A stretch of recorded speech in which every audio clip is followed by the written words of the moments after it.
Hi friends, రీసెంట్గా social media open చేస్తే చాలు ఒకటే ఓలా. మోదీ గవర్నమెంట్ బంగ్లాదేశ్కి 50 రూపీస్కి డీజిల్ అమ్ముతుంది, కానీ మన ఇండియన్స్కి 100 రూపాయలు ఛార్జ్ చేస్తుందని. ఫస్ట్ ఈ మీమ్ చూడండి.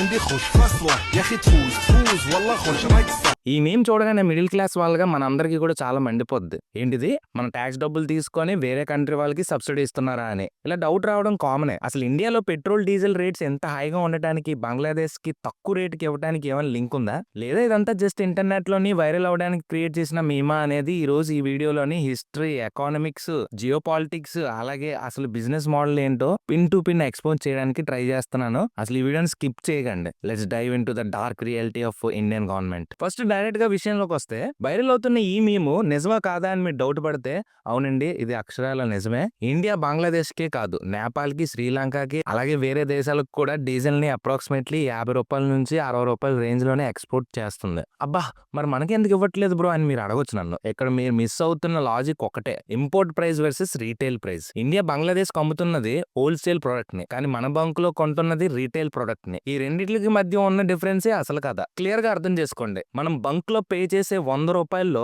కేవలం 50 రూపాయల నుంచి 60 రూపాయలు మాత్రమే రియల్ కాస్ట్ ఆఫ్ డీజిల్. మిగతా 45 రూపీస్ అంతా కూడా ట్యాక్సెస్ అనమాట. ఆ ట్యాక్సెస్ కూడా సెంట్రల్ ఎక్సైజ్ డ్యూటీ ఉంటది, సెంట్రల్ గవర్నమెంట్ అకౌంట్ లోకి వెళ్తుంది అనమాట ఆ అమౌంట్. అలాగే స్టేట్ వ్యాట్ ఉంటది, మన స్టేట్ గవర్నమెంట్ అకౌంట్ లోకి వెళ్తుంది. మీరు ఏ స్టేట్ లో ఉంటే ఆ స్టేట్ గవర్నమెంట్ వాళ్ళ అకౌంట్ లోకి వెళ్తుంది అనమాట స్టేట్ వ్యాట్ అంటే. అలాగే డీలర్ కమిషన్ ఉంటది అనమాట, బంక్ ఓనర్ కి వెళ్తుంది ఆ అమౌంట్. సో గవర్నమెంట్ బంగ్లాదేశ్ కి అమ్ముతున్నప్పుడు ఈ ట్యాక్సెస్ అన్ని తీసేసి ఓన్లీ బేస్ ప్రైస్ కి అమ్ముతుంది అనమాట. ఇంకా క్లియర్ గా మాట్లాడాలనుకుంటే, ఇంటర్నేషనల్ రూల్ ప్రకారం ట్యాక్సెస్ కెనాట్ బి ఎక్స్పోర్టెడ్. ఇందులో పెద్ద కాన్స్పిరసీ ఏం లేదు, ఇది సింపుల్ ఎకానమిక్స్. ఎగ్జాంపుల్ కి ఇండియాలో తయారయ్యే పారాసెటమాల్ టాబ్లెట్ మనం మెడికల్ షాప్ లో కొనేటప్పుడు జిఎస్టీ కట్టాలి, కానీ అదే టాబ్లెట్ ని అమెరికాలో ఎక్స్పోర్ట్ చేస్తే జిఎస్టీ వేరు. ఎందుకు? ఒకవేళ ట్యాక్సెస్ వేస్తే మన ప్రోడక్ట్ కాస్ట్ పెరిగిపోతుంది. అప్పుడు అమెరికా వాడు మన దగ్గర కొనడం మానేసి చైనా దగ్గర కొంటాడు. Same logic applies to diesel also. India Bangladesh కి డీజిల్ అమ్ముతుందంటే అది ఒక బిజినెస్ డీల్. మనం వాళ్ళకి ట్యాక్స్ వేసి అమ్మితే వాళ్ళు సింపుల్ గా రష్యా నుండో లేదా అరబ్ కంట్రీస్ నుండో లేదా చైనా నుండో కొనుక్కుంటారు. అప్పుడు ఇండియాకి ఆ బిజినెస్ లాస్ అవుతుంది. చెప్పాలంటే India is a refinery hub అనమాట. చాలా మందికి తెలియని విషయం ఏంటంటే, ఇండియా దగ్గర ఓన్ ఆయిల్ వెల్స్ లేవు, కానీ మనం రిఫైనరీస్ కింగ్స్ అనమాట. మనం ఇరాక్, రష్యా నుండి క్రూడ్ ఆయిల్ కొంటాం, దాన్ని రిలయన్స్, జామ్నగర్ లో లేదా ఐఓసిఎల్ రిఫైనరీస్ లోని ప్రాసెస్ చేసి పెట్రోల్, డీజిల్ గా మార్చుతాం. మన ఇండియా అవసరానికి మించి మనం డీజిల్ ని ప్రొడ్యూస్ చేస్తున్నాం. సో ఆ ఎక్స్ట్రా డీజిల్ ని మనం ఏం చేయాలి? ఈ డౌట్ ఎప్పుడైనా మీకు వచ్చిందా? కాంపిటీస్ డస్ట్బిన్ లో పడేస్తారేంటి? లేదు కదా. అందుకే వేరే దేశాలకి అమ్మి ఫారెన్ కరెన్సీని ఎర్న్ చేస్తుంది అనమాట. అంటే డాలర్స్ రూపంలో సంపాదించుకుంటుంది India economy. So selling to Bangladesh is actually profit making business for Indian refineries. ఇప్పుడు మనం the history of IBFP pipelines గురించి తెలుసుకుందాం. స్క్రీన్ మీద కనిపిస్తున్న ఫోటోలో మరెవరో కాదండి, మన మోదీ గారు, అలాగే బంగ్లాదేశ్ షేక్ హసీనా గారు అనమాట.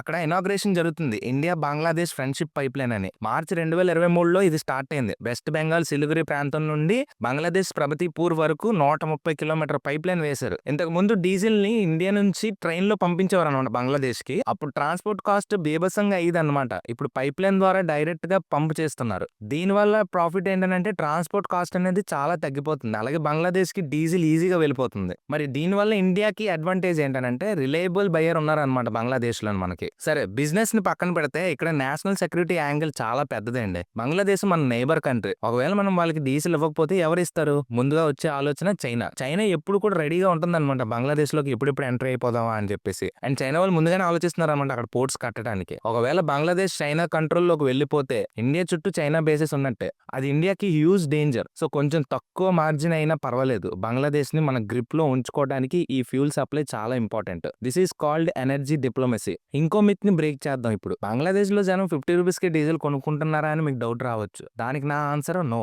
ఇండియా అమ్మేది 50 రూపాయలకే అయినా అక్కడ గవర్నమెంట్ దాని మీద వాళ్ళ ట్యాక్సెస్ వేస్తుంది అనమాట, ట్రాన్స్పోర్ట్ చార్జెస్ వేస్తుంది. రీసెంట్లీ బంగ్లాదేశ్ లో కూడా హ్యూజ్ ఫ్యూల్ ప్రైస్ హైక్ జరిగింది. అక్కడ కూడా ప్రొటెస్టులు జరిగాయి. సో ఇండియా డీజిల్ ని 50 రూపాయలకి బంగ్లాదేశ్ కి అమ్మినా అక్కడ కామన్ మ్యాన్ కి అది 80 రూపాయల నుంచి 90 రూపాయల రేంజ్ లోనే పడుతుంది అనమాట, depending on currency value. So అక్కడ ఉన్న కామన్ మ్యాన్ లైఫ్ ని ఎంజాయ్ చేస్తున్నారు, మన వాళ్ళు మన లైఫ్ ని డిస్ట్రాయ్ చేస్తున్నారు అనుకోవడం చాలా తప్పు, అసలు కరెక్ట్ కాదు. ఇది ఓన్లీ బంగ్లాదేశ్ స్టోరీ కాదు, నేపాల్ కి కూడా మొత్తం పెట్రోల్, డీజిల్ ఇండియా నుంచే వెళ్తుంది. అది కూడా ఐఓసిఎల్ అనమాట, Indian oil corporation of limited. Sri Lanka economic crisis లో ఉన్నప్పుడు ఇండియానే బిలియన్స్ వాట్ ఫ్యూల్ సప్లై చేసింది. ఇవి మన నైబర్హుడ్ ఫస్ట్ పాలసీలో భాగం అన్నమాట. మన చుట్టూ ఉన్న దేశాలు స్టేబుల్ గా ఉంటేనే మనం ప్రశాంతంగా ఉండగలం, లేకపోతే రిఫ్యూజీ ప్రాబ్లమ్స్, బార్డర్ ఇష్యూస్ వస్తాయి అనమాట. ఇంత చెప్పాను కదా, ఇప్పుడు మీకు $1 మిలియన్ క్వశ్చన్ ఒకటి వచ్చుంటది. అవన్నీ మాకెందుకు బ్రో, మాకు రేటు తగ్గుద్దా లేదా? సింపుల్ గా చెప్పాలంటే తగ్గదండి. ఎందుకంటే ఇండియాలో పెట్రోల్, డీజిల్ అనేది గవర్నమెంట్ కి గోల్డెన్ గూస్ అన్నమాట. సింపుల్ గా తెలుగులో చెప్పాలంటే బంగారపు గుడ్డు పెట్టే బాతు. జిఎస్టీ రాకముందే స్టేట్స్ కి ఆల్కహాల్, పెట్రోల్ మీదనే హైయెస్ట్ ఇన్కమ్ వచ్చేది. ఇప్పుడు పెట్రోల్ ని జిఎస్టీ లోకి తెస్తే ప్రైస్ 70 రూపీస్ కి పడిపోతుంది. అలా చేస్తే గవర్నమెంట్ కి లాక్స్ ఆఫ్ క్రోడ్స్ లాస్ వస్తుంది అనమాట.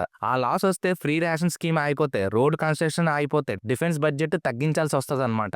ఎవరు ఒప్పుకోరు కాబట్టి పెట్రోల్ ప్రైజెస్ ఎప్పుడు హైగానే ఉంటాయి. సరే, కాసేపు అనుకుందాం మనం బంగ్లాదేశ్ కి ఇవ్వద్దు, ఆ ఆయిల్ మనమే వాడుకుందాం అని. అప్పుడు ఏం జరుగుతుందని మీరు ఊహించుకొని ఒకసారి కామెంట్ బాక్స్ లో తెలియజేయండి నాకు. ఒకవేళ కనుక మనం బంగ్లాదేశ్ గానీ, నైబర్ కంట్రీస్ కి మనం గానీ పెట్రోల్ గానీ, డీజిల్ గానీ ఇవ్వకపోతే మన రిఫైనరీస్ లో ఓవర్ సప్లై అయిపోతుంది అనమాట. స్టోరేజ్ ట్యాంక్స్ అన్ని నిండిపోతాయి, రిఫైనరీస్ క్లోజ్ చేయాల్సి వస్తుంది, అండ్ లక్షల మంది జాబ్స్ పోతాయి అనమాట. అండ్ ఇంకో విషయం ఏంటంటే ఫారెన్ కరెన్సీ కూడా రాదు మన ఇండియాకి. సో ఎక్స్పోర్ట్ చేయడం అనేది ఆప్షన్ కాదు, అది మన ఎకానమీకి అవసరం. ఒకటి మనం అందరూ గుర్తుపెట్టుకోవాల్సింది ఏంటంటే export prices is decided by global market, local price is decided by taxes అన్నమాట. సో ఫ్రెండ్స్, ఇది మ్యాటర్. ఆ వైరల్ మీమ్ లో ప్రైస్ కరెక్టే, కానీ కాంటెక్స్ట్ రాంగ్ అన్నమాట. గవర్నమెంట్ వేరే దేశానికి ఫేవర్ చేయట్లేదు, ఎక్స్పోర్ట్ బిజినెస్ చేస్తుంది. మనం బాధపడాల్సింది బంగ్లాదేశ్ కి తక్కువకి ఇస్తున్నారని కాదండి, మన దగ్గర వరల్డ్ లోనే హైయెస్ట్ ఫ్యూల్ ట్యాక్సెస్ లో ఆన్ ఆఫ్ ద హైయెస్ట్ ఉన్నందుకు. క్వశ్చన్ చేయాల్సింది పాలసీనో ఎక్స్పోర్ట్ నో కాదు. ఐ హోప్ ఈ pin to pin break down తో మీకు క్లారిటీ వచ్చింది అనుకుంటున్నాను. ఎవరైనా ఆ ఫేక్ నెరేటివ్ ని నమ్మితే వాళ్ళకి ఈ వీడియో షేర్ చేయండి. Knowledge is power. ఇలాంటి ఇన్ డెప్త్ టాపిక్స్ ఇంకేం కావాలో కామెంట్ చేయండి. ఎప్పుడు ఫుడ్ బ్లాగ్సే కదండి, ఇలాంటి ఇన్ఫర్మేటివ్ వీడియోస్ చేయాలని నాకు ఎప్పటి నుంచో కోరుకున్నది. నాకున్న నాలెడ్జ్ తో ఇలాంటి ఇన్ఫర్మేటివ్ కాంటెంట్ చేయడానికి చాలా ట్రై చేస్తున్నాను. మీ సపోర్ట్ ఉంటుందని మనస్ఫూర్తిగా కోరుకుంటున్నాను. ఒకవేళ మీరు ఈ వీడియో పూర్తిగా చూసినట్లయితే సబ్స్క్రైబ్ చేసుకోండి. అండ్ కొత్తగా చూస్తున్న వాళ్ళు మన ఛానల్ ఇప్పుడే సబ్స్క్రైబ్ చేసుకొని బెల్ ఐకాన్ ఆన్ చేసుకొని నోటిఫికేషన్స్ ఆన్ అయితే మీకు వెంటనే నేను ఏ వీడియో పెట్టినా వెంటనే నోటిఫికేషన్ వస్తుంది. మరొక ఇన్ఫర్మేటివ్ కాంటెంట్ వీడియోతో నేను ముందుంటాను. అంటిల్ దెన్ నేను మిడిల్ క్లాస్ సైనింగ్ ఆఫ్. జై హింద్, జై శ్రీరామ్, బాబాయ్.